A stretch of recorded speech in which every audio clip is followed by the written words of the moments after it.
Olá, meus alunos que estão aí no nosso participando do curso, né? Já estamos gravando aqui o módulo 3 do Instituto Educacional Antônio. Deu algumas atrasadas, alguns módulos, por problemas técnicos, até de saúde que eu tive, mas agora estou colocando eles em ordem para a gente poder estar finalizando no tempo hábil as nossas atividades, tá bom?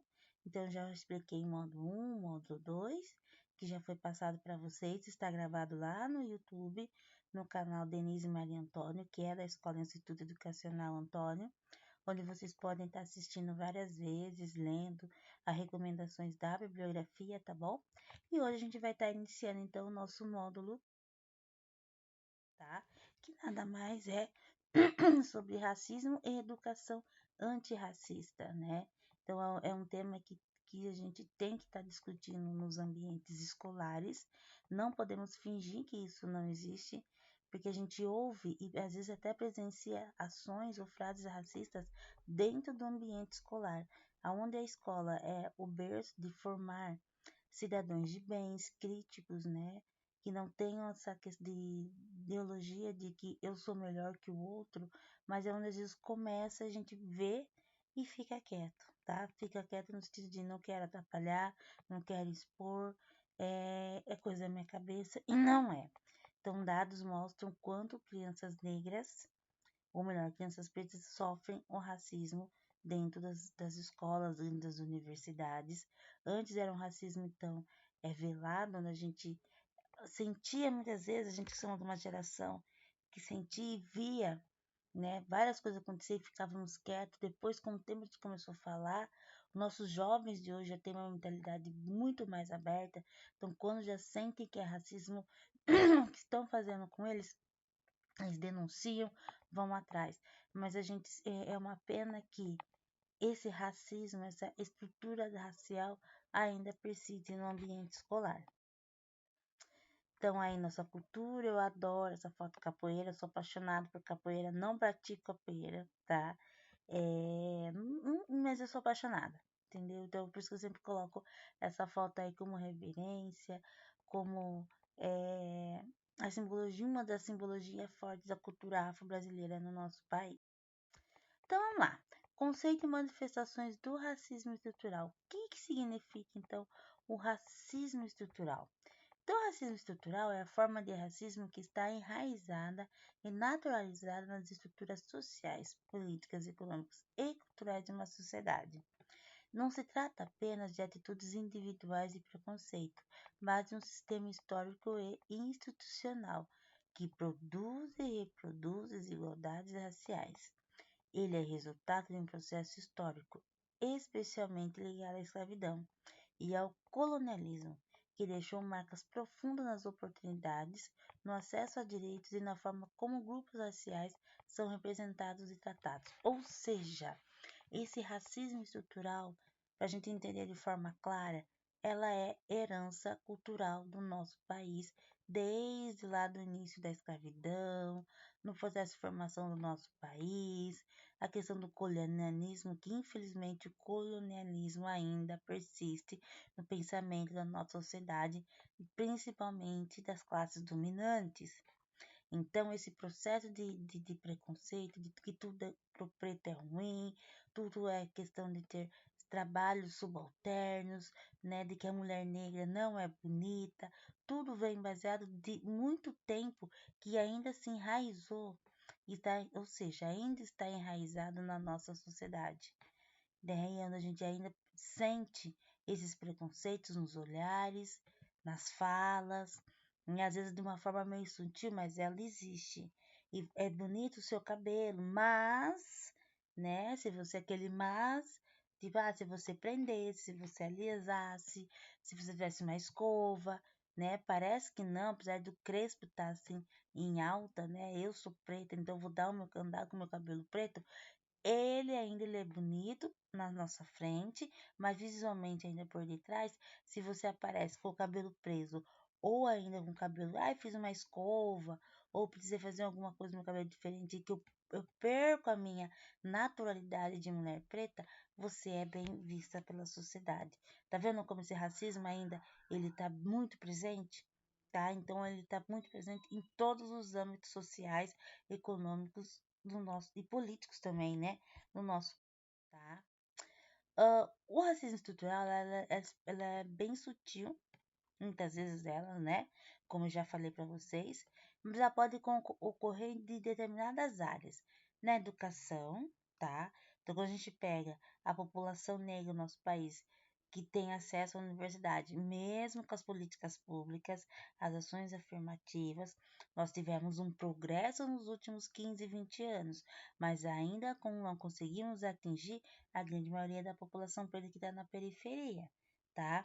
Quando a gente pega uma população preta que às vezes entra na universidade, ainda nós temos aquela discrepância em que alguns desses alunos pretos não conseguem se manter na universidade, né? Então, ou seja, e acaba fazendo com que esse negro se desestimule e saia. Porque o que vai acontecer para muitos deles? Que eles têm que trabalhar para poder ajudar em casa. Então, quando a gente vê também no final do ensino médio, e pode ser o ensino médio na escola pública mesmo, tá, gente? A gente percebe que o número de alunos negros que vão deixando os bancos escolares, principalmente quando chega no primeiro ano do ensino médio, é muito grande. É muito grande.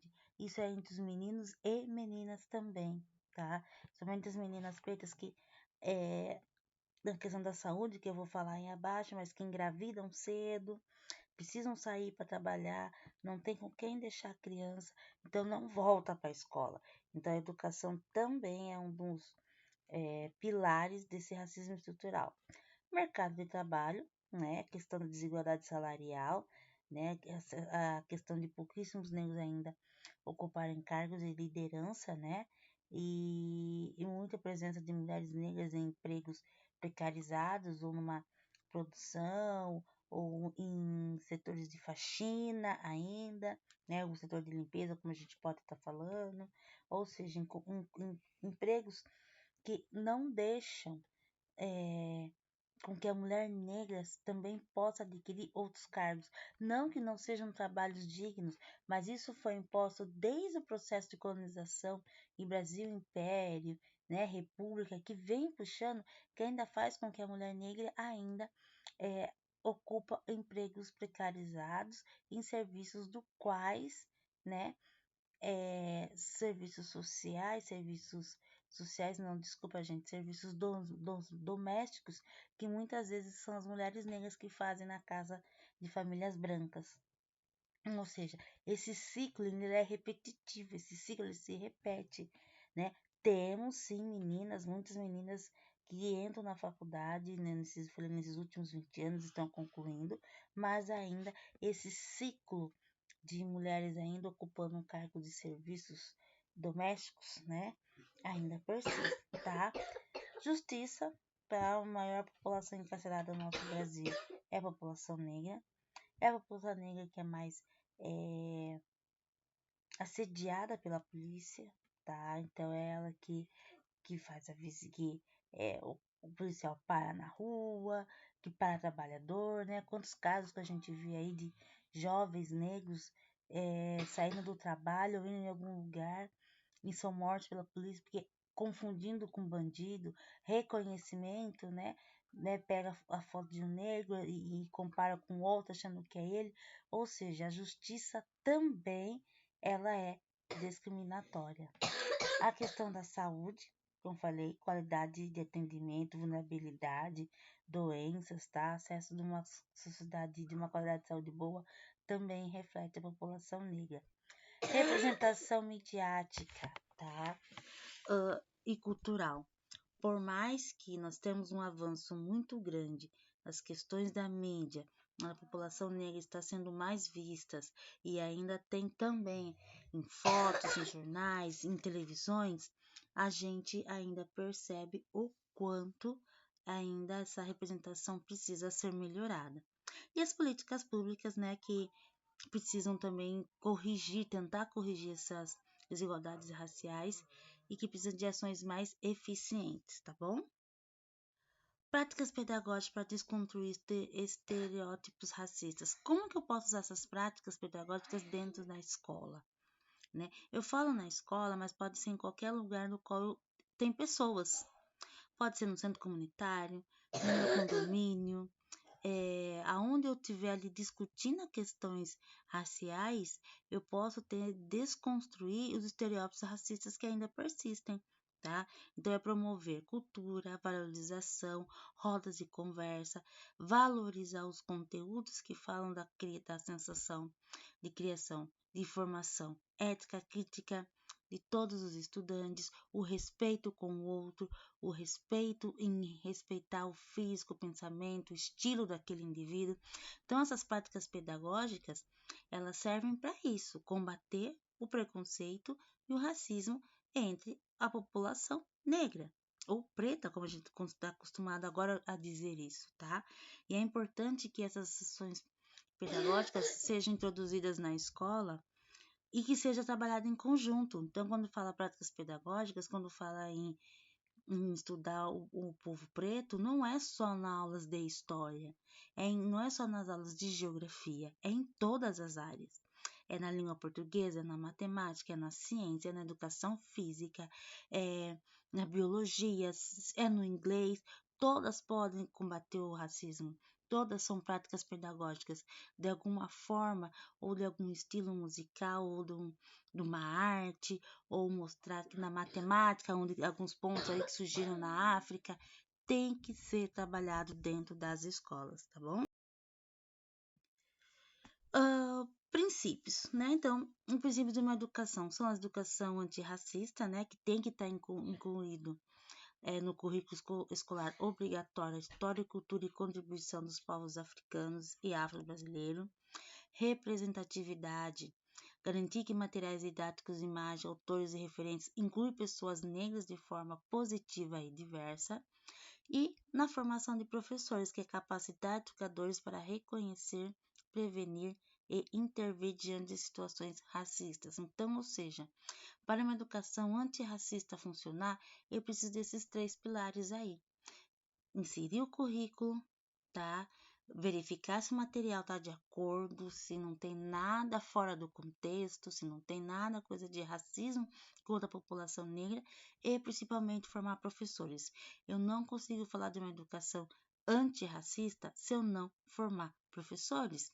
Como eu disse, o racismo muitas vezes está dentro da escola e por aqueles que deviam de ensinar e incentivar, que são os educadores.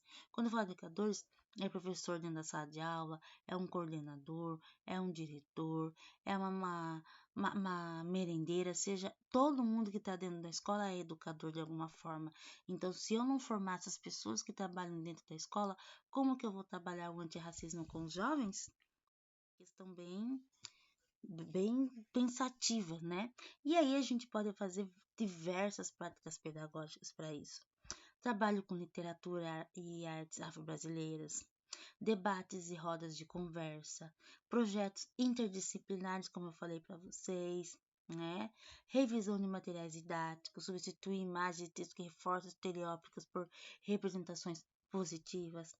Datas comemorativas, né? A gente sabe do Dia da Consciência Negra, mas não falar só do Dia da Consciência Negra em novembro, e sim fazer com que essa data seja trabalhada o ano inteiro. Eu acho que novembro poderia ser uma culminância do que foi trabalhado o ano inteiro numa unidade escolar, por exemplo, tá? Valorizando sempre o quê? As lutas e histórias da população preta. E mediação de conflito, né? Então, onde houver conflito, onde eu ver que está tendo algum preconceito entre os jovens, que eu possa estar preparada e intervir e como fazer essa ação entre eles. Então, a gente tem várias práticas pedagógicas. É só a gente sentar, ver aquela que mais se identifica com o ambiente escolar do qual eu estou trabalhando, ou no bairro do qual eu trabalho, ou no meu prédio que ainda já teve alguma coisa de ação de racismo, como que eu vou trabalhar isso com as pessoas? E a gente tem muitas formas, né? Rodas de conversas, como eu já disse, projetos, né? Valorização de datas importantes, para que as pessoas possam entender um pouquinho essa questão que racismo não é legal. Racismo, no país onde a maioria da população é mestiça, não tem fundamentos, tá? Dinâmicas para promover o respeito e a inclusão no ambiente escolar, tá? É o respeito. né? Como já falei ali, é o respeito, é o diálogo, é a valorização do diferente na escola, é estimular a empatia, o senso de pertencimento, fortalecendo uma cultura escolar mais justa e acolhedora. E quando a gente vai nas unidades escolares das escolas públicas na periferia, quase 90% da população é preta que está frequentando a escola. Então, é onde eu tenho que estar fortalecendo cada vez mais as raízes dos jovens, valorizando a beleza, a cultura, a dança naquela escola, naquele bairro, chamando a comunidade escolar, e assim a gente consegue estar o quê? Promovendo o respeito e as atividades interdisciplinares, tá? Eu acho que trabalhar com a interdisciplinaridade é fundamental dentro do ambiente escolar e promover cada vez mais aí atividades planejadas, tá? Então, ou seja, favorecer então essas atividades é o reconhecimento e valorização da diversidade cultural, étnica e social, combater atitudes de exclusão, preconceito e discriminação, incentivar a participação ativa e igualitária de todos os alunos, tá? Com isso eu vou desenvolver o quê? Habilidades socioemocionais, como a empatia, escuta e o respeito mútuo, tá? Então, gente, mural, histórias, jogos, caixa de empatia, tudo isso ajuda para combater o racismo. Eu falo que da gente fazendo essas atividades, a gente consegue plantar uma sementinha em cada um dos nossos alunos, fazendo com que esses alunos percebam a importância de valorizar o outro, a importância do respeito com o outro, a importância de desconstruir tudo que foi colocado por negro, que não é belo, que ele não é bonito, que ele só sabe jogar esporte, que não, é o contrário. Da mesma forma que a gente tem um médico branco, a gente tem um médico preto. Da mesma forma que tem um engenheiro branco, nós temos também engenheiros pretos. E trazer essa população preta dentro das comunidades e escolas para ver o quanto todo mundo pode chegar onde eles querem, tá? É uma das práticas. Jogos de corporativos com atividades de colaboração, competição de sala para ver quem está entendendo melhor a história do povo preto, mas não é uma competição sadia que vai fazer com que eles entendam o que é ser preto no nosso país e a importância da cultura afro-brasileira, construção histórica, tá bom? Vou deixar uma bibliografia aí bem vasta, tem muita.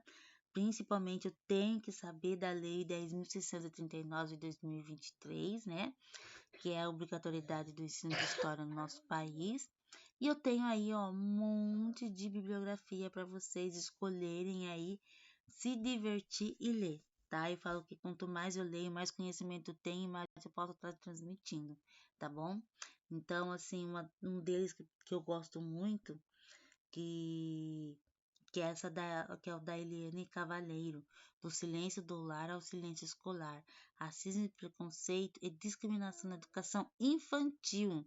Gente, daí no livro tem relatos de crianças da educação infantil, como eles sofrem esse preconceito com educadores, por que a criança negra fica muito quieta na educação infantil, ela não é destaque, não é aluno destaque, não é aluno que ganha premiação, e isso vai coagindo esse aluno que chega ao ensino fundamental 1 com esses traumas, com esses medos, que se machuca emocionalmente, que se acaba se achando que não é melhor que o outro, porque já desde a educação infantil ele já vem sofrendo isso, tá? Então nós como educadores, ativistas, que temos uma mente muito mais aberta a explicar para esses jovens que eles também são importantes, que também sentimos na pele todo esse preconceito, mas ao longo do tempo, com os avanços, com as ações afirmativas, com os movimentos sociais, a gente conseguir entender também o nosso papel em sociedade. E é o que o nosso papel primordial é isso, fazer com que os nossos jovens também se sentem potência em tudo que eles fazem, os nossos queridos jovens pretos, tá bom? Espero que vocês tenham gostado dessa aula também no módulo 3. Já vou postar logo o 2 e o 3 junto para vocês. E aguardem aí o módulo 4, tá bom? Faço a atividadezinha que eu vou deixar para vocês e até a próxima.